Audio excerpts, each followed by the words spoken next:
अभी यशवर्धन जी current as क्या है आपकी? सर मेरी 12 वर्ष अभी उम्र मात्र 12 साल और आईएएस के बच्चों को आप टीचिंग करते हैं? जी।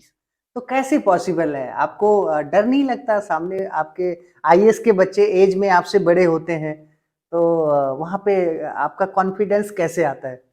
सर कॉन्फिडेंस की ज़रूरत नहीं है, बिकॉज़ अगर आप खुद से अगर आपको लगता है कि राइट, आपका जो ज्ञान है वो परिपूर्ण है और वहाँ पे पढ़ाने के लिए आप लायक हैं, राइट, तो उस समय कोई डर नहीं लगता कि यार मैं एक्चुअली मेरा यह मानना है कि देश को किस तरीके से विश्व गुरु बनाया जा सकता है। राइट, देश को कैसे हम लोग विश्व पटल पे किस तरीके से सुप्रीम प्लेस पे ले जा सकते हैं।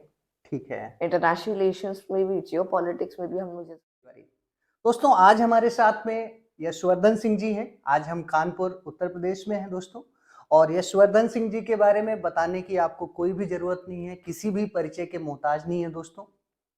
एक यंगेस्ट थिंक टैंक आप इनको बोल सकते हैं दोस्तों। मात्र 11 साल की आयु में इन्होंने वो कारनामे कर दिए दोस्तों, पूरी दुनिया इनकी फैन है। और इस लड़के का जो आईक्यू है दोस्तों, जो प्रज्ञा है, हर कोई उसके बारे में काफ़ी इंटरेस्ट के साथ में लोग बातें करते हैं। दुनिया के बड़े से बड़े ग्लोबल प्लेटफॉर्म पर जा चुके हैं। और आपको बताना चाहूँगा दोस्तों, यंगेस्ट टीचर हैं जो कि आईएएस को कोचिंग देते हैं। मात्र 10 या 11 साल की एज से आईएएस के बच्चों को ये कोचिंग देते हैं। और आप देख सकते हैं दोस्तों, अभी हम इनके ऑफिस में ही बैठे हुए हैं। ये पूरा इनका स्टडी रूम है और उपलब्धियों से भरा हुआ ये कक्ष है। आप देखिएगा, ऐसा कोई भी अवार्ड, ऐसा कोई भी सम्मान नहीं है जो कि यशवर्धन जी को ना मिला हो। यशवर्धन जी, सबसे पहले अपनी जो जर्नी है उसका स्टार्ट कैसे हुआ? आपको आपके माँ बाप का कैसा सपोर्ट मिला, वो हमारे दर्शकों के साथ आप शेयर कीजिए।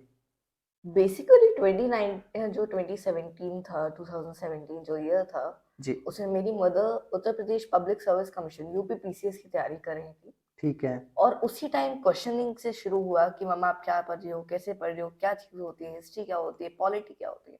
ठीक है, और वही क्वेश्चनिंग से ही मेरा इंटरेस्ट जागा और मैंने मम्मा की बुक्स पढ़ी, खुद से भी कई सारे स्टडी मटेरियल पढ़ा और इसी तरीके से मेरा इंटरेस्ट आ गया। मैंने कई सारी किताबें पढ़ी राइट, और खुद से भी कई सारी किताबें ऑर्डर कर करके पढ़ना शुरू किया। जी, कई सारे मतलब कई सारे प्लेटफॉर्म्स को ज्वाइन किया, राइट, जिससे मुझे और ज़्यादा नॉलेज हुई।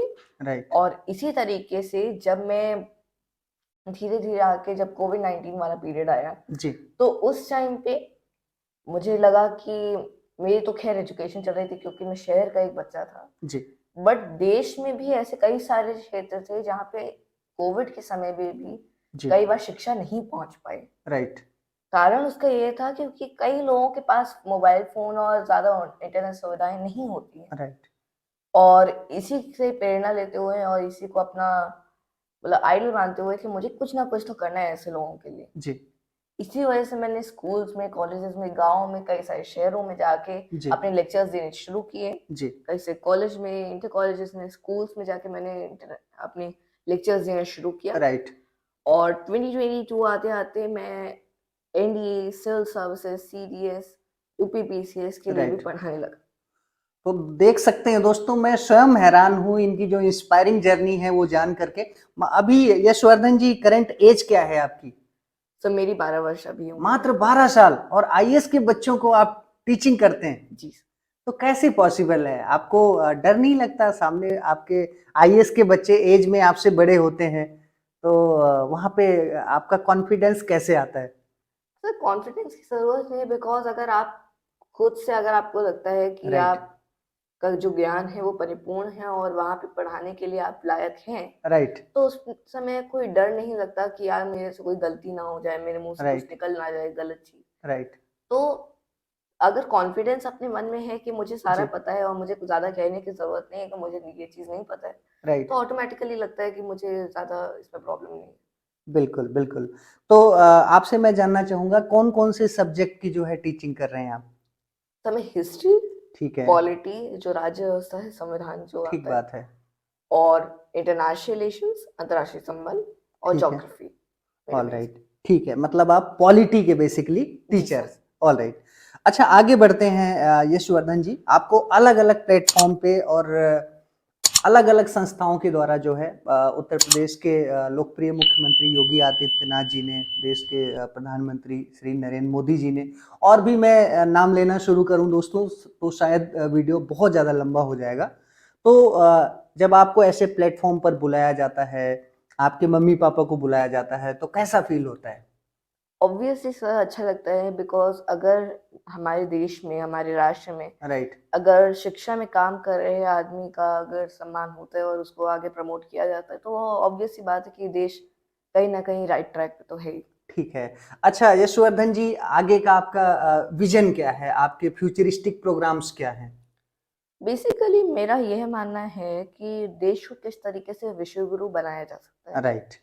देश को कैसे हम लोग विश्व पटल पे किस तरीके से सुप्रीम प्लेस पे ले जा सकते हैं। ठीक है। इंटरनेशनल रिलेशंस में भी, जियोपॉलिटिक्स में भी हम लोग जैसा कि देख रहे हैं, चाइना का भी कहीं न कहीं डाउनफॉल आ रहा है, राइट। जो क्योंकि उसके इकोनॉमिक क्राइसिस भी अभी चल रहा है, आप लोगों ने बिल्कुल, सुना ही होगा। बिल्कुल, यूएस भी कहा जाता है जो भी अपने एकदम टॉप पे पहुँच जाता है, कभी ना कभी उसका फॉल आता ही है। बिल्कुल, यूएस का भी यही शुरू हो चुका है, बिल्कुल, अफ़गानिस्तान तो बस एक शुरुआत थी। यूक्रेन उसमें आपने देख ही लिया किस तरीके से बिल्कुल। उसने उसके बाद और किस तरीके से आगे हुआ। राइट, ताइवान अभी हो सकता है उसमें कुछ हो जाए राइट, या फिर यूएस अपना अपना पैर हटा ले। बिल्कुल, इसी वजह से भारत के लिए एक बहुत ही अच्छा समय है, बिल्कुल। बिकॉज़ हमारी जो जियोपॉलिटिक्स है और हमारी जो एक्सटर्नल अफेयर्स मिनिस्ट्री है, राइट, वो भी इस क्षेत्र में बहुत अच्छे से काम करे कि बिल्कुल। जियोपॉलिटिक्स में हम लोगों को किस तरीके से क्या अपना स्टैंड रखना है। राइट, चाहे वो रशिया यूक्रेन वॉर हो, चाहे वो ताइवान का स्टैंड हो, राइट, चाहे वो कुछ भी इंटरनेशनल मैटर रहा हो। बिल्कुल, इंडिया ने अपना राइट स्टैंड बताया है बिल्कुल। और इसी को देखते हुए मुझे भी इसी क्षेत्र में हुँ, जियोपॉलिटिक्स में इंडिया को आगे बढ़ाना है जी, और देश को एक दिन विश्व गुरु बनाने का मेरा सपना है। बिल्कुल। और मुझे सिविल और सर्विसेज में as a diplomat, as an Indian foreign services officer, मुझे आगे विश्व पटल में इंडिया को रिप्रेज़ेंट करना है। Very good. और आपके वो विज़न से लग भी रहा है यशवर्धन जी, आप दूसरों को भी टीचिंग दे रहे हैं पॉलिटी के बारे में।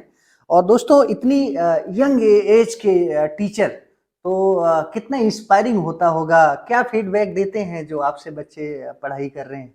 तो बेहद ही पहले तो उनको लगता है कि यार ये कौन है, पढ़ा पाएगा कि नहीं पढ़ा राइट, राइट, पाएगा। बट धीरे-धीरे जैसे हैबिट बनती जाती है तो उनके लिए भी सब नॉर्मल हो जाता है। राइट, ठीक है। अब आगे बढ़ते हैं यशवर्धन जी। आज की मैं बात करूँ तो अगर मैं एजुकेशन की बात करूँ तो आजकल एजुकेशन सर एक काफ़ी महँगा होता चला जा रहा है। एक आम मिडिल क्लास फैमिली की मैं बात करूँ तो एक अच्छी कोचिंग, अच्छे कॉलेज, स्कूल अफ़ोर्ड नहीं कर पाते, राइट? जी। तो आपके ऐसे क्या सुझाव हैं? मान लीजिए ये वीडियो किसी गवर्नमेंट अथॉरिटी तक जाती है तो ऐसे क्या-क्या शिक्षा के अंदर आपको बदलाव जो है लगता है कि होना चाहिए शिक्षा को सब तक समान रूप से पहुंचाने के लिए? ये ऑब्वियस सी बात है कि शिक्षा को बिज़नेस नहीं बनाना चाहिए, जो आज के राइट। समय कोविड के टाइम पर हुँ। या फिर और भी कई सारी सिचुएशंस रही हों, राइट। उसमें कहीं न कहीं एडटेक कंपनीज़ ने अपना काम किया और अपना कहीं ठीक न है। कहीं अच्छा दिखाया। बट कहीं न कहीं कहते नहीं है कि एजुकेशन में जो माफिया होते जा रहे हैं, राइट, राइट। उसको कहीं न कहीं हम लोग को डील तो करना ही पड़ेगा। बिल्कुल जी। बिकॉज़ शिक्षा को क्योंकि मैं भी फ्री ऑफ कॉस्ट ही पढ़ाता हूँ, मैं कोई ठीक बा चार्ज नहीं लेता उसका। ठीक बात है। तो फिर मुझे नहीं लगता कि शिक्षा को बिज़नेस बनाना चाहिए। शिक्षा आपको अपने ही जीवन में आगे बढ़ाती है, अपने जीवन को और अपने व्यक्तित्व को सुधारने की एक और रास्ता है शिक्षा। जी। और अगर हम लोग अपने कैरेक्टर को सुधारने वाली ही चीज़ को अगर बिज़नेस बना देंगे, तो फिर तो कहीं न कहीं हमारे देश की शिक्षा और हमारे देश की आने वाली जनरेशन्स ही गड्ढे में है। बिल्कुल। और हमारा देश भी उस सिचुएशन में नहीं है, बिकॉज़ हमारे यहाँ कहा जाए तो फिर 50% of the people live in the villages of India. Right. So बहुत ज़्यादा बड़ा पार्ट, बिकॉज़ एक इंडिया में जो इकोनॉमी है इंडिया की, जी। ज़्यादातर एग्रीकल्चरल है। राइट। आज के समय थोड़ा-सा इंडस्ट्रियल तब भी हो गई है मैन्युफैक्चरिंग में। राइट। मैन्युफैक्चरिंग ज़्यादा नहीं है लेकिन इकोनॉमिकल ठीक बात आपका है। जो इंडस्ट्रियल ज़्यादा क्षेत्र है, वो हाँ, वहाँ पे हम लोग हैं। ठीक बट बात। एग्रीकल्चरल जो रॉ मटेरियल वाला है, उसमें हम लोगों का ज़्यादा है। हम ठीक लोगों बात। की ज़्यादा जनता उसमें है। जी। तो मुझे नहीं लगता कि जो मेजॉरिटी ऑफ लोग अगर उस शिक्षा को अगर प्राप्त नहीं कर पा रहे बस just because of its cost, right. उनकी इकोनॉमिक लायबिलिटीज़ की वजह से अगर वो लोग शिक्षा को प्राप्त नहीं कर पा रहे, बेहद ही बुरी बात है। जी। और मैं तो यही कहूँगा कि हम लोगों को और भी प्रयास करने चाहिए। जी। जिस तरीके से हम लोग जो कॉस्ट है शिक्षा का उसको एक मैक्सिमम लेवल पे सेट राइट। करें राइट। और वर्कशॉप्स बैठाएं, राइट, बड़े बड़े लोग जो मोटिवेशनल स्पीकर्स हैं, इवन शिक्षा के क्षेत्र में जो लोग काम कर रहे हैं, राइट, वो गवर्नमेंट के साथ टाई अप करें। राइट। और अपना ही नहीं कि अरे यार मैं क्यों जाऊँ, मैं तो बिजनेसमैन हूँ, मैं तो ये हूँ, जी, मुझे तो जी, पैसा मिल रहा है, मैं तो पैसा कमाऊंगा, मैं क्यों जाऊंगा ठीक बात समाज है। सेवा करने। इस चीज को ना देखते हुए जी, हमें समाज के लिए काम करना चाहिए, और गवर्नमेंट को भी ऐसे ही लोगों के साथ टाई अप करना चाहिए, और आगे आने वाली जनरेशंस जी, जो मेजॉरिटी ऑफ द पीपल है, ठीक जो बात गांव है, में रहते हैं, ठीक उनको बात है। सपोर्ट करना चाहिए, और उनको आगे भी शिक्षा से रिलेटेड और भी ज्यादा मोटिवेट करना चाहिए, और उनको बढ़ावा देना चाहिए। राइट। अच्छा, तो पीपीटीज आप वगैरह। खुद कितने घंटे पढ़ाई करते हैं यशवर्धन जी? सर मेरा मैक्स टू मैक्स मेरा, अब वो तो दिन के ऊपर बेस मैटर राइट, करता है, बट राइट। 14-15 घंटे मेरा जाता 14 है। से 15 घंटे आप खुद पढ़ाई करते हैं? उसमें टीचिंग भी रहता है या टीचिंग का समय अलग से? उसमें पीपीटी वगैरह भी बनाना होता है, बाकी टीचिंग तो मेरा लास्ट हफ्ते के 2 दिन। ठीक। तो दोस्तों, last but not the least, मैं कहना चाहूंगा दोस्तों कि मैं अकेला ही चला था जानिबे मंजिल, मगर लोग साथ आते गए और कारवां बन गया। तो दोस्तों, आज का ये वीडियो मैं आशा करता हूं कि बहुत ही इंस्पायरिंग है। यशवर्धन जी की छोटी सी आयु में इन्होंने जो अचीवमेंट करी है वो काबिले तारीफ है दोस्तों। हमारे चैनल की तरफ से इनको सैल्यूट है और ढेर सारी शुभकामनाएं यशवर्धन जी। ऐसे ही आप आगे बढ़िए, अपने माँ बाप का, देश का नाम आप रोशन करिए वैश्विक पटल पर। हमसे बातचीत करने के लिए आपका बहुत बहुत धन्यवाद। Thank you so much. You welcome sir. तो दोस्तों, अगर ये वीडियो आपको पसंद आया तो लाइक करें और अन्य दोस्तों के साथ और स्टूडेंट्स के साथ इस वीडियो को जरूर शेयर करें दोस्तों। जो सिविल सर्विसेज की तैयारी कर रहे हैं उनके साथ भी इस वीडियो को शेयर करें, और चैनल पर नए हैं तो सब्सक्राइब जरूर करें दोस्तों।